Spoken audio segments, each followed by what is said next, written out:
yang menyambut ayat-ayat Allah, yang siap menerima kebenaran, yang hidupnya mencintai kebenaran dan lurus.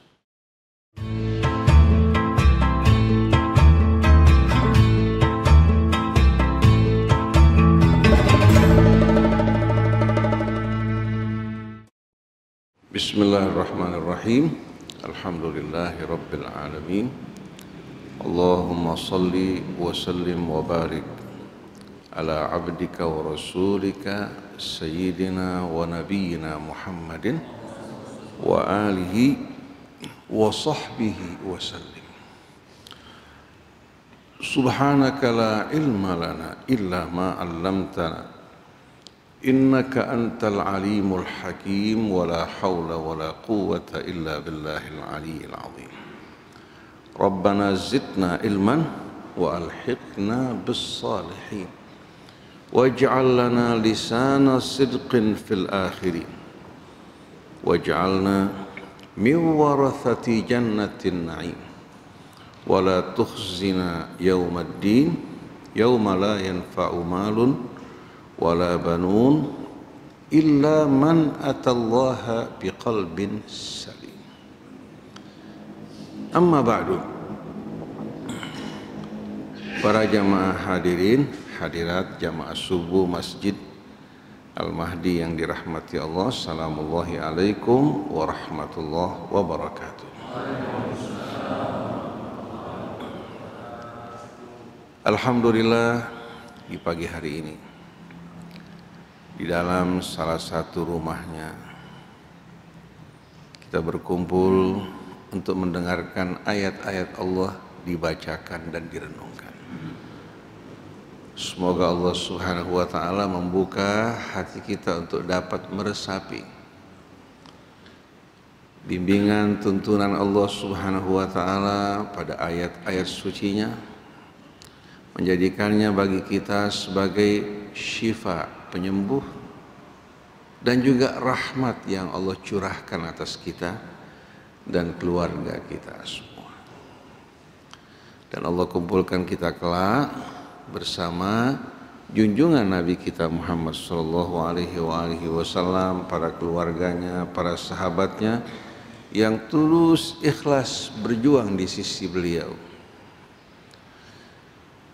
dan meninggalkan bangunan peradaban yang begitu indah bagi kita semua. Semoga Allah jadikan kita sebagai orang-orang yang dapat meneladani mereka, menyampaikan ayat-ayat Allah, menaburkan rahmat di tengah-tengah umat manusia, membawa penerangan di tengah-tengah kegelapan hidup ini. Amin ya rabbal alamin. Para jamaah hadirin hadirat yang dirahmati Allah Subhanahu wa ta'ala, pada pagi hari ini insyaallah kita akan merenungkan beberapa ayat dari surah Al-Imran, begitu pula beberapa ayat dari surah Al-Baqarah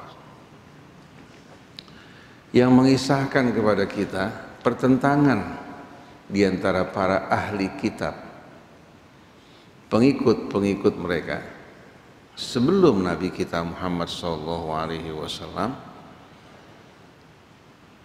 untuk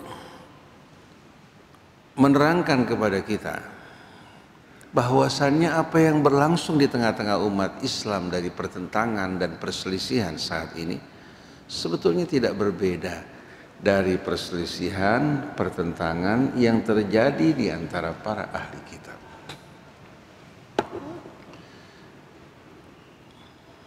Sebelum Nabi kita Muhammad SAW diutus,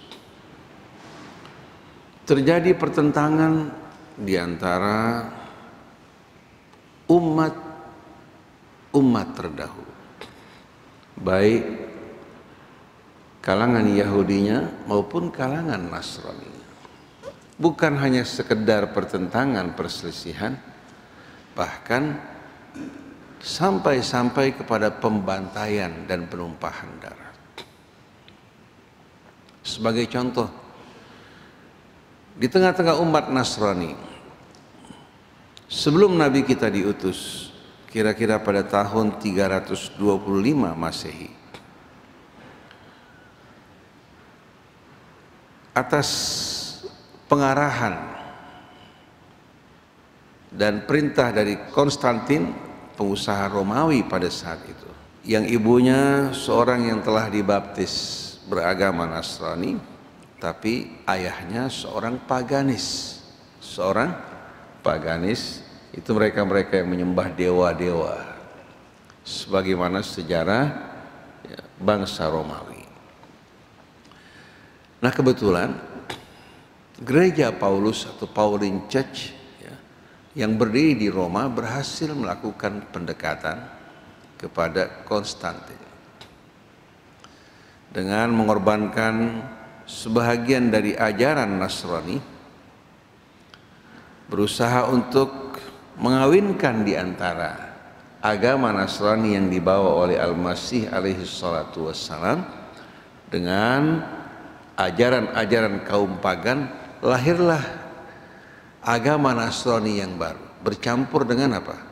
Bercampur antara agama Samawi yang dibawa oleh Al-Masih dengan paganisme yang diwarisi oleh bangsa Romawi. Jadi bukan lagi murni ajaran Al-Masih alaihi salatu wassalam, tapi campuran di antara paganisme dan ajaran-ajaran Al-Masih. Nah, pada masa Konstantin, gereja Paulus meminta kepada penguasa Roma untuk apa? Untuk mengundang tokoh-tokoh dan pimpinan-pimpinan agama Nasrani, baik yang berada di Mesir pada saat itu, demikian pula yang berada di wilayah Yunaninya, Siprusnya, dari berbagai macam daerah, semua berkumpul di tempat yang bernama Nisia. Dan pertemuan tersebut dikenal dengan nama Konsili Nisia pada tahun 325 Masehi. Mereka diundang berkumpul di sana, seluruh sekte-sekte agama Nasrani diundang. Sesampainya di sana, tahu-tahu keluar pengumuman dari penguasa Romawi, dari gereja Romawi, bahwasannya Yesus sebenarnya bukan seorang nabi dan rasul, bukan seorang manusia. Dia adalah anak Tuhan yang menitis ke bumi untuk menghapuskan dosa-dosa manusia. Kemudian untuk memperkuat doktrin ini, mereka mengesahkan hanya 3 Injil. Mengesahkan apa? Berapa Injil? Lukas, Matius, Markus, Yohanes, 4 Injil. Mereka mengesahkan 4 Injil dan mengharamkan Injil-Injil yang lain. Suatu hal ini diumumkan di tengah-tengah mereka, sebahagian besar dari mereka menolak doktrin tersebut. Ini bukan lagi ajaran Al-Masih, tapi ini merupakan bid'ah atau bidat, dikenal di tengah mereka dengan nama bidat. Ini merupakan bid'ah yang tidak sesuai dengan ajaran Al-Masih. Karena di samping terdapat gereja Paulus, terdapat juga gereja Rasul. Gereja Rasul ini yang meyakini bahwa Al-Masih sebagai apa? Sebagai nabi dan rasul. Pada saat itu sebetulnya mereka mayoritas, tapi mereka tidak bersatu dan tidak punya kekuatan. Tapi dengan dukungan kerajaan Romawi, dengan kekuatan mereka, mereka berhasil memaksakan doktrin mereka untuk menggantikan apa-apa yang diajarkan oleh gereja Rasul. Dan mereka mengancam siapa-siapa yang tidak tunduk dan mengikuti doktrin ini, maka akan menjadi musuh apa? Musuh penguasa Romawi. Nah, sebagian besar yang hadir menolak. Akhirnya mereka pulang ke negara masing-masing, tapi di tengah jalan terjadi pembantaian terhadap mereka. Semenjak saat itu, siapa saja yang tidak tunduk pada gereja Romawi, maka mereka akan menjadi musuh. Diburu, dikejar kemana-mana tempat. Sampai banyak pengikut gereja Rasul mengasingkan diri di pedalaman-pedalaman, di tengah-tengah padang pasir untuk menyelamatkan agama mereka. Ini terjadi di tengah-tengah umat Nasrani. Siapa yang membaca sejarah ke belakang, mereka akan menjumpai bagaimana sejarah mereka betul-betul penuh dengan darah yang tumpah dan mengalir. Karena intervensi kekuasaan yang memaksakan doktrin di atas agama yang dibawa oleh Al-Masih. Karena agama yang dibawa oleh Al-Masih yang masih mengacu kepada kitab Allah Subhanahu wa taala, agama yang benar-benar murni yang mengajak manusia semua untuk kembali kepada Allah dan mengatur hidupnya sesuai dengan tuntunan Allah Subhanahu wa taala, dan di mata Allah manusia tidak berbeda-beda. Semua nabi dari mulai kakek kita Adam dilanjutkan kepada Nuh, Hud, Saleh sampai pada nabi kita, semua menyampaikan pesan yang sama. Tapi tidak semua orang menyambut kebenaran. Sebahagian besar orang yang terbiasa dengan kezaliman, yang terbiasa mengikuti hawa nafsu mereka, mereka tidak siap untuk menerima kebenaran. Oleh karena itu Allah berfirman, fa innahum la yukadzibunaka walakinnadz zalimina bi ayatillahi yajhadun. Sesungguhnya mereka, wahai Rasulullah, sebenarnya tidak mendustakan engkau. Mereka yakin akan kebenaran yang kamu sampaikan, yakin akan kejujuran kamu. Walakinnadz zalimina bi ayatillahi yajhadun. Tapi orang-orang zalim yang terbiasa berbuat kezaliman, melakukan penyimpangan, kebohongan, mereka ingkar terhadap ayat-ayat Allah. Yang menyambut ayat-ayat Allah, yang siap menerima kebenaran, yang hidupnya mencintai kebenaran dan lurus. Oleh karena itu, apabila para koruptor diajak untuk kembali kepada ayat-ayat Allah, mereka siap menerima apa tidak? Yang terbiasa hidup bebas melampiaskan nafsu mereka, siap tidak untuk mendengarkan ayat-ayat Allah dan mengikutinya? Yang terbiasa melakukan berbagai macam kejahatan, pengkhianatan, kebohongan, di saat dibacakan ayat-ayat Allah, mereka menganggap ayat-ayat Allah dan yang membacanya sebagai musuh mereka. Dalam ayat yang lain, wajahadu biha, dan mereka ingkar pada ayat-ayat Allah. Wastaiqanatha anfusuhum zulman wa uluwa. Padahal hati mereka tuh benar-benar meyakini akan kebenarannya. Apa sebabnya? Zulman wa uluwa, ay bisababi zulmihim wa uluwihim. Disebabkan karena kebiasaan mereka berbuat kezaliman dan kesombongan mereka, mereka menolak ayat Allah bukan karena tidak yakin akan kebenarannya. Saya ingin tanya pada para jamaah hadirin hadirat sekalian, berbohong itu baik atau buruk? Korupsi, mengkhianati bangsa negara baik atau buruk? Buruk kan? Nah, kira-kira ada nggak orang yang berbeda pendapat dalam hal ini? Tidak ada.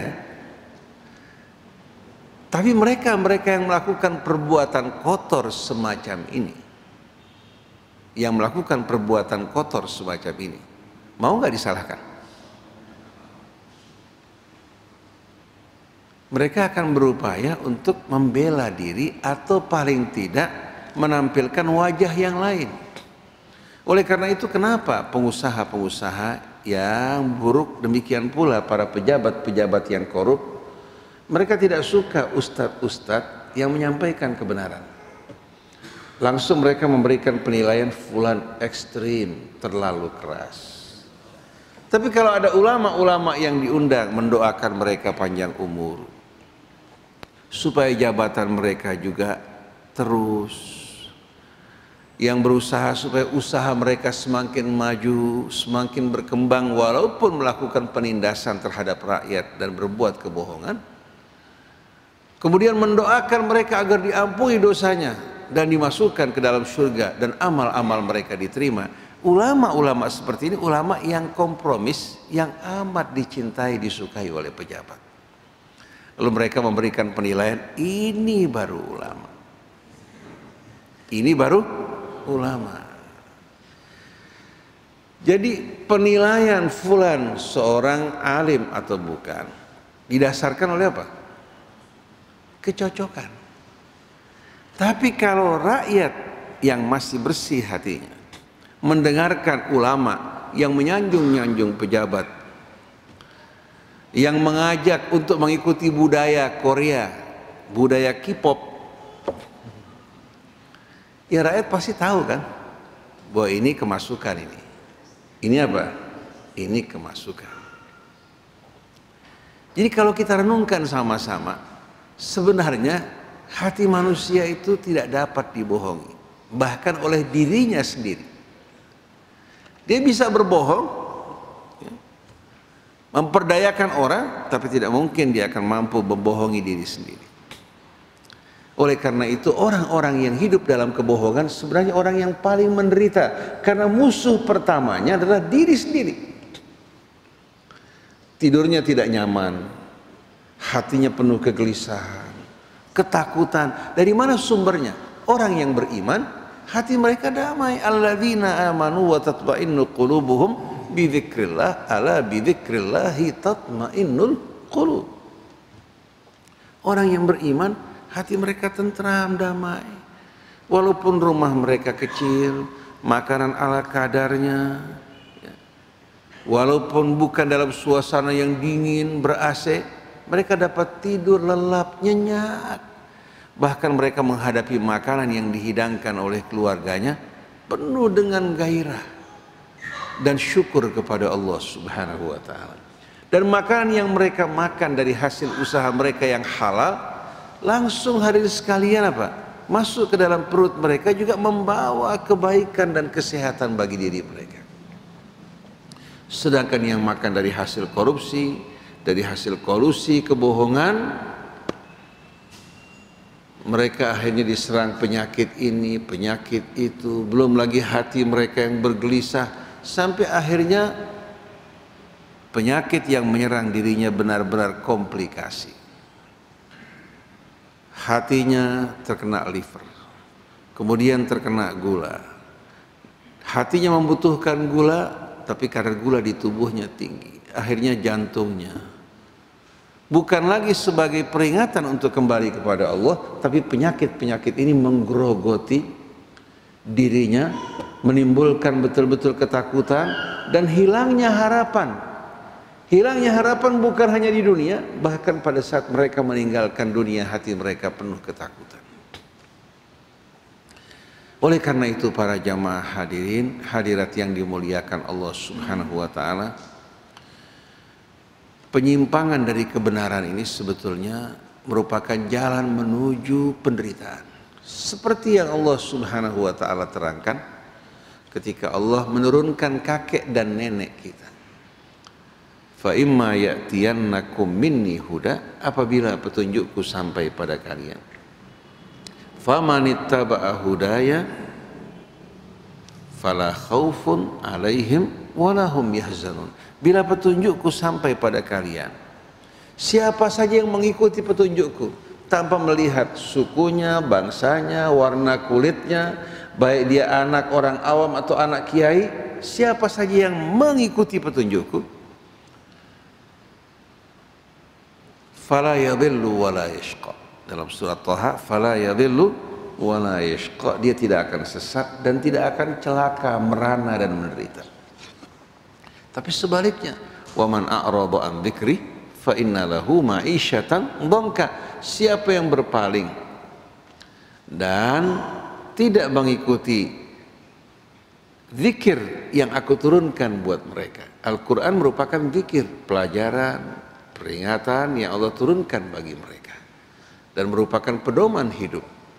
Siapa yang berpaling dari tuntunanku, bimbinganku, dan tidak mengingat aku, maka Allah tentukan kehidupannya benar-benar sempit dan pengap. Wa nahsyuruhu yaumal qiyamati a'ma. Di hari kiamat kami akan menghimpun dirinya dalam keadaan buta. Ini merupakan ketentuan dari Allah yang tidak akan berubah, baik di masa lampau, di masa kini, maupun di masa akan datang. Siapa saja yang ingin mencari kesuksesan melalui jalan yang salah, maka sepanjang perjalanannya jiwanya akan dalam kegelisahan dan ketakutan. Nah, kita kembali kepada pokok pembicaraan kita. Sejarah ahli kitab di masa yang lampau penuh dengan pertumpahan darah, baik umat Yahudinya maupun umat Nasraninya. Sebagaimana kaum muslimin bekerja sama dengan orang-orang non-Islam untuk memerangi sesama saudara mereka, begitu juga para ahli kitab melakukan hal yang sama. Kita bacakan beberapa ayat dari suratul Baqarah. Ayatnya ayat 84. Wa idh akhadna mitsaqakum la tasfikuna dima'akum wa la tukhrijuna anfusakum min diyarikum thumma aqrartum wa antum tashhadun. Thumma antum haula'i taqtuluna anfusakum wa tukhrijuna fariqam minkum min diyarihim tadhaharuna 'alaihim bil ithmi wal 'udwan wa iyyatukum usara tufaduhum wa huwa muharramun 'alaikum ikhrajuhum. Afatu'minuna bi ba'dil kitabi wa takfuruna bi ba'd fama jazaa'u man yaf'alu dhalika minkum illa khizyun fil hayatid dunya wa yawmal qiyamati yuradduna ila ashaddil 'adzab wa ma Allahu bighafilin amma ta'malun. Ulaika alladzina ishtarawul hayatad dunya bil akhirati fala yukhaffafu anhumul 'adzabu wa la hum yunsarun. Wa idh akhadna mitsaqakum. Terangkan kepada mereka wahai Rasulullah, ketika kami mengambil perjanjian dan sumpah kalian, la tasfikuna dima'akum, agar kalian tidak menumpahkan darah sesama kalian, wala tukhrijuna anfusakum min diyarikum, dan kalian tidak mengeluarkan sesama kalian dari rumah kalian, wala tukhrijuna anfusakum min diyarikum, dan kalian diambil sumpah oleh Allah untuk tidak mengeluarkan sesama kalian dari rumah kalian. Thumma aqrartum, kemudian kalian menerima dan berjanji sesuai dengan apa yang Allah Subhanahu wa taala ambil dari kalian. Wa antum tashhadun, dan kalian semua menjadi saksi dalam hal ini. Tapi apa yang terjadi setelah itu? Thumma antum haula'i taqtuluna anfusakum. Tapi kemudian setelah itu yang terjadi, kalian apa? Justru menyalahi sumpah kalian. Thumma antum haula'i taqtuluna anfusakum. Kemudian setelah itu kalian menyalahi janji dan membunuh sesama kalian. Allah gunakan kata anfusakum. Ini bukan berarti orang yang bunuh diri, tapi orang yang membunuh saudaranya sama dengan membunuh dirinya. Kemudian setelah itu kalian membunuh sesama kalian. Wa tukhrijuna fariqam minkum min diyarihim. Kemudian kalian mengeluarkan sebahagian dari saudara-saudara kalian, dari diri kalian, mengeluarkan mereka dari rumah-rumah mereka, menguasai lahan mereka, tempat mereka, membuat akhirnya sebahagian saudara kalian terlunta-lunta mengungsi meninggalkan tempat kediaman mereka, seperti yang dialami umat Islam di Suriah. Yang memerangi kaum muslimin di Suriah siapa? Yahudi, Amerika? Bukan. Yang memerangi mereka sesama saudara mereka yang meneriakkan slogan Allahu Akbar dan mengangkat bendera la ilaha illallah Muhammad Rasulullah. Yang dibantai juga sesama saudara mereka. Kenapa mereka tidak alihkan serangan mereka kepada negara Yahudi di hadapan mereka? Tapi mereka justru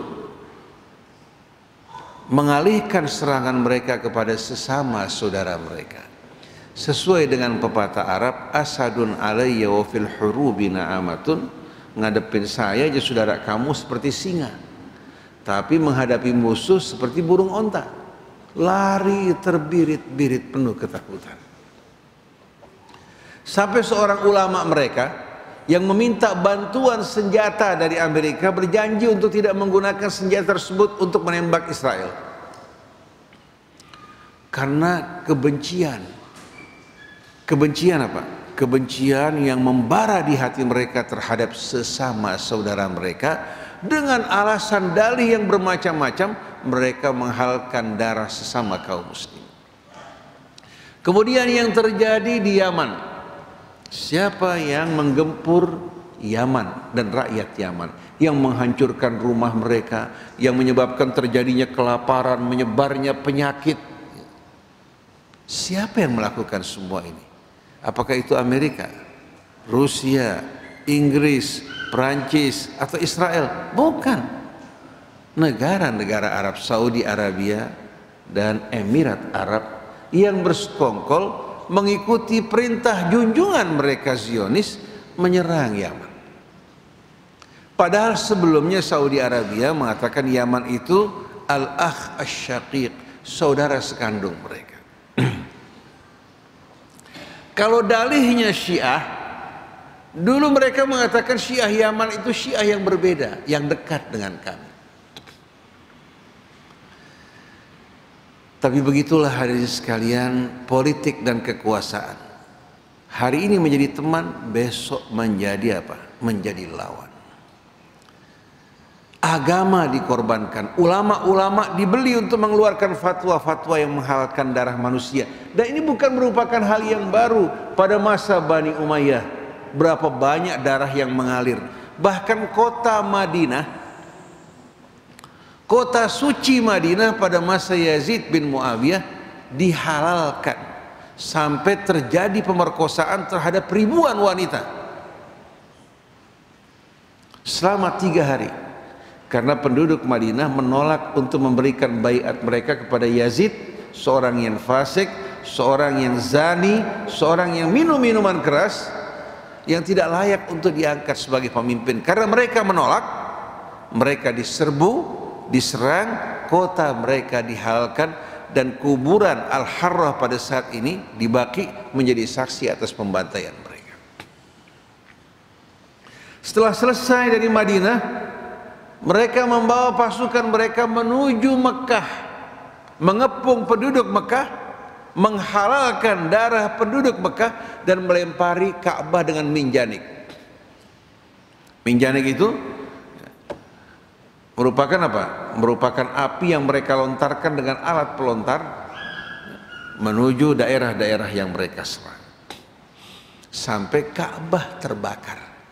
Coba bisa dibayangkan, kalau rumah Allah Subhanahu wa ta'ala mereka berani bakar, apalagi yang mereka tidak berani lakukan. Silahkan baca sejarah ini, kembali kepada kisah ya, penghalalan kota suci Madinah pada masa Yazid bin Muawiyah. Demikian pula penyerangan terhadap Ka'bah Baitullahil Haram. Di Google dibuka masalahnya dengan jelas. Kemudian kita perhatikan bagaimana pembantaian yang dilakukan Bani Abbas terhadap Bani Umayyah dan pengikut-pengikutnya. Kemudian sang raja makan bersenang-senang di atas bangkai-bangkai Bani Umayyah. Lalu berapa banyak korban pada masa kerajaan Bani Abbas terhadap oposisi yang menentang kekuasaan mereka. Penjara-penjara penuh, belum lagi orang-orang yang mereka bantai. Bahkan Imam Syafi'i pernah diancam hukuman mati karena tuduhan-tuduhan yang dilontarkan orang terhadap dirinya. Dari Yaman beliau digiring sampai ke Irak. Pada saat itu Muhammad bin Hasan Asy-Syaibani yang membela Imam Syafi'i hingga beliau diselamatkan dari kematian, sedangkan teman-teman yang lain semua dibinasakan dan dibunuh. Kekuasaan ini menghalalkan segala cara. Mereka bisa membayar media untuk memutarbalikkan fakta seperti yang saat ini terjadi. Umat Islam berkelahi, bermusuh-musuhan di penjuru Indonesia disebabkan karena media. Ulama-ulama yang dibayar untuk meracuni masyarakat membuat opini mereka bukan lagi opini yang sehat, tapi opini yang telah dirusak. Oleh karena itu berita yang menyebar ini terbagi dua, ada berita faktual, ada berita opini. Nah, kita umat Islam kebanyakannya termakan oleh berita opini yang direkayasa, yang dibangun oleh penguasa, oleh kelompok tertentu untuk mewarnai masyarakat kita. Jadi sejarah umat Islam sejarah yang betul-betul kelam setelah wafatnya Al-Khulafa Ar-Rasyidin. Bahkan kalau kita membaca sejarah Bani Abbas, raja dan khalifah mereka yang terakhir sebelum jatuh di tangan Mongol dan berakhirnya khilafah Bani Abbas, mereka didorong oleh ulama-ulama mereka, penguasa mereka untuk melakukan pembantaian terhadap saudara-saudara mereka yang Syiah. Akhirnya mereka melakukan pembantaian terhadap kalangan Syiah. Sebahagian dari mereka melarikan diri, datang pasukan Mongol sebagai kutukan karena mereka menghalalkan darah sesama saudara mereka. Akhirnya setelah itu Mongol melakukan pembantaian terhadap mereka. Sebahagian orang Syiah ikut bergabung bersama Mongol karena dendam kebencian. Akhirnya apa? Akhirnya satu persatu yang melakukan pembantaian dibantai, sampai yang terakhir adalah khalifah mereka. Itu merupakan khalifah terakhir dari Bani Abbas. Hancurnya karena dengan mudah menghalalkan darah sesama manusia. Padahal dalam ajaran Islam kita tidak dibolehkan menumpahkan darah seseorang walaupun berbeda agama. Mau dia Yahudi, mau Nasrani, ya, ataupun di luar mereka, asal dia hidup baik-baik bersama kita, tidak mengangkat senjata, tidak melakukan teror, haram bagi kita untuk membunuhnya.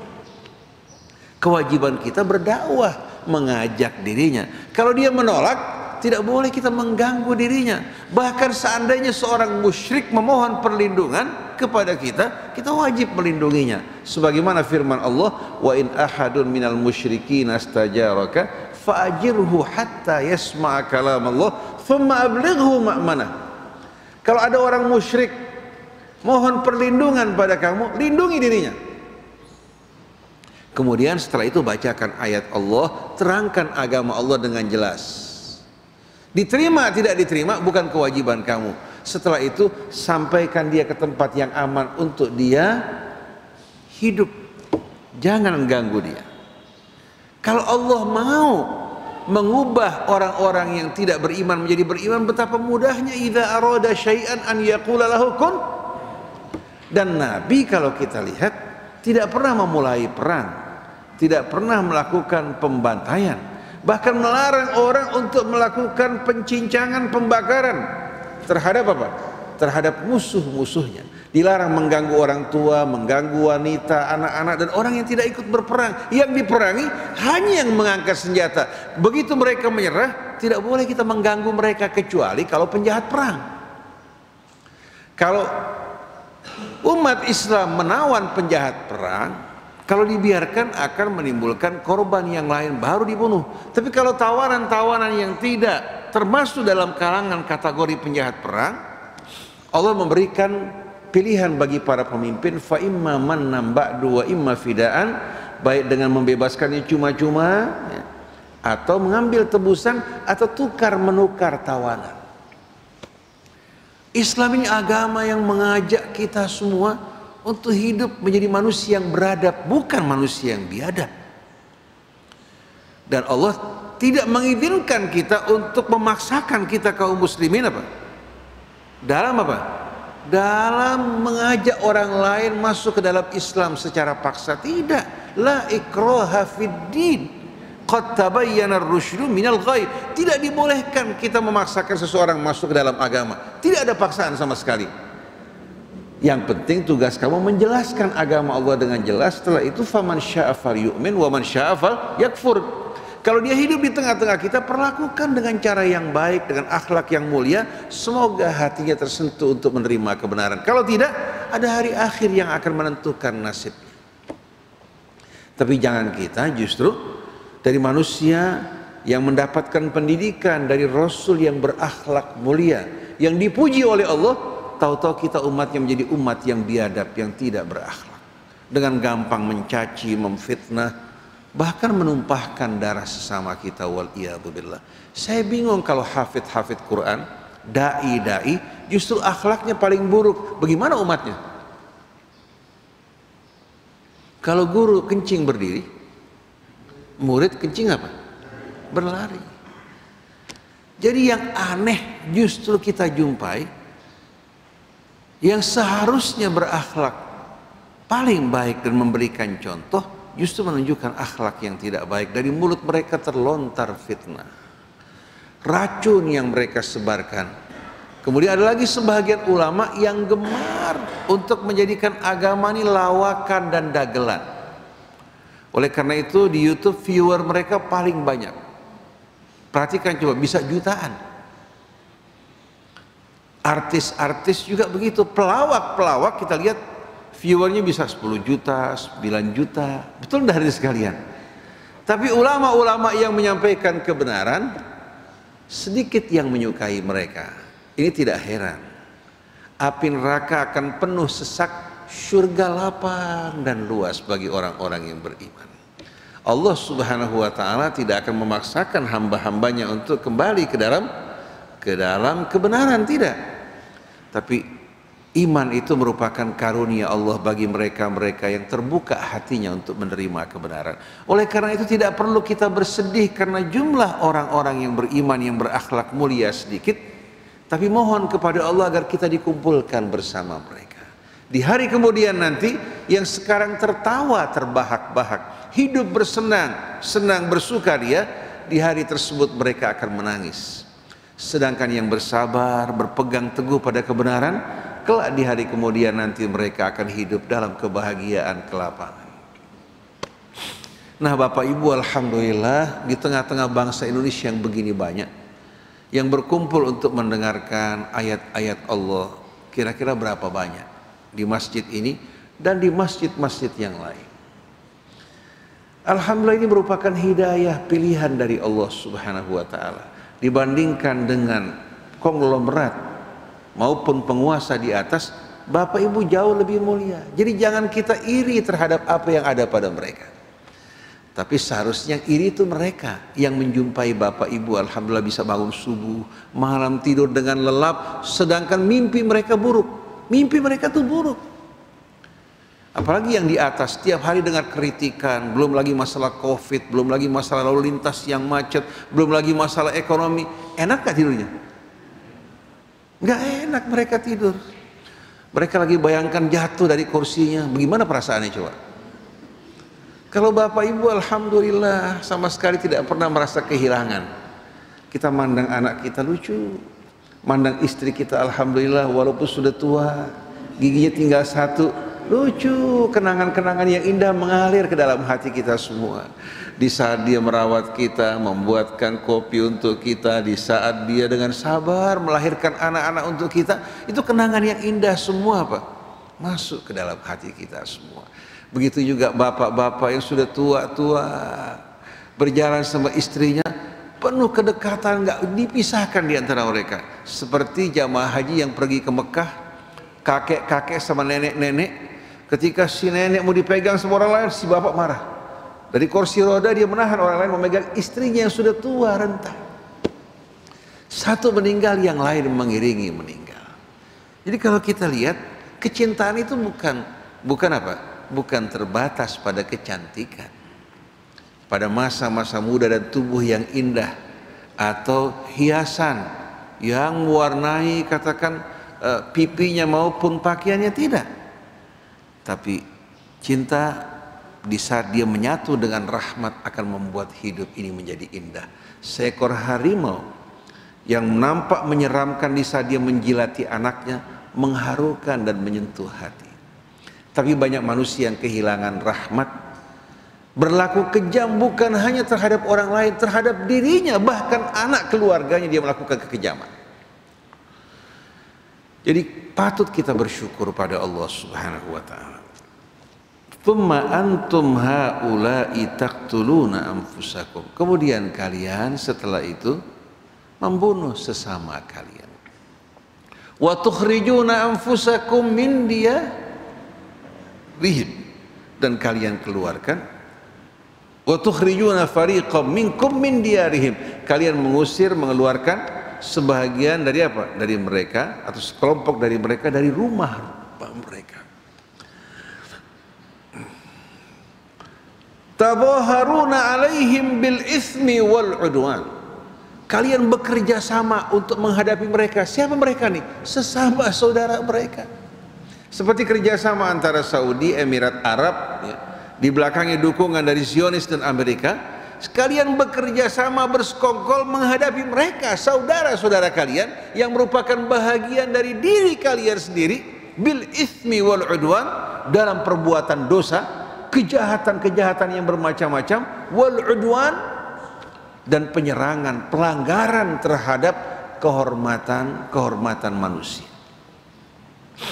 Kalau Bapak Ibu menyaksikan bagaimana rakyat Yaman yang mengenaskan, anak-anak yang kehilangan, yang kekurangan gizi, yang jatuh bergelimpangan, yang kehilangan rumah mereka, kehilangan suami mereka, kehilangan istri mereka, bahkan di saat mereka sakit tidak menemukan obat dan pelayanan medis yang melayani mereka, kemudian blokade juga yang dilakukan hingga aliran bantuan tidak dapat masuk ke tengah-tengah penduduk yang sedang menderita. Yang melakukan perbuatan kejam ini ternyata adalah sesama kaum muslimin, mengulangi kembali sejarah pertumpahan darah yang berlangsung di tengah para ahli kitab, bahkan mungkin lebih kejam dan lebih sadis. Wa iyyatukum usara tufaduhum wa huwa muharramun alaikum ikhrajuhum. Kalau mereka datang kepada kalian sebagai tawanan, kalian minta tebusan untuk membebaskan mereka. Padahal Allah mengharamkan atas kalian untuk mengusir mereka dari rumah-rumah mereka. Wa huwa muharramun alaikum ikhrajuhum. Akibat serangan yang dilakukan terhadap rakyat Suriah hingga mereka mengungsi ke perbatasan Turki dan tempat-tempat yang lain, itu menimbulkan kebencian di hati mereka, bukan hanya kepada apa? Bukan hanya kepada para penyerangnya, tapi kepada Islamnya. Sampai ada yang murtad dari mereka. Kenapa? Karena mereka merasakan yang menyerang mereka ini yang menggunakan slogan Allahu Akbar, yang menghancurkan rumah mereka, membunuh suami mereka dan anak-anak mereka. Kebalikan dari apa yang dilakukan Rasul. Justru Rasulullah memadamkan kebencian, menyatukan orang-orang yang bermusuh-musuhan, menghentikan pertumpahan darah, memberikan contoh yang mulia di tengah-tengah mereka. Yang ditawan, mereka tidak merasa sebagai tawanan yang hina, tapi dimuliakan dan dihormati. Oleh karena itu kita ingin menjadi manusia yang benar-benar beradab dan mulia. Dan bangsa Indonesia ini sebetulnya bangsa yang siap untuk menyambut seruan Nabi kita Muhammad SAW, asal dimulai dengan tokoh-tokoh dan para ulamanya yang menjadi tauladan yang baik. Tapi kalau ulama-ulamanya mengisi ceramah mereka dengan racun yang mereka sebarkan, fitnah yang keji, begitu pula media-media dakwah mereka berisikan semua ini, sampai kapan mereka akan pernah untuk mengajak umat ini menjadi umat yang mengikuti Rasul dalam arti yang sebenarnya? Lalu setelah itu Allah Subhanahu wa taala bertanya kepada mereka, termasuk kepada kita semua, afatu'minuna bi ba'dil kitabi wa takfuruna bi ba'd. Apa kalian akan beriman kepada sebahagian Alkitab yang cocok dengan kalian? dan mengingkari sebahagian lagi yang tidak cocok dengan kalian. Jadi kalian selalu memilah-milah mana yang cocok kalian ambil, yang tidak kalian tinggalkan. Fama jazaa'u may yaf'alu dzalika minkum illa khizyun fil hayatid dunya.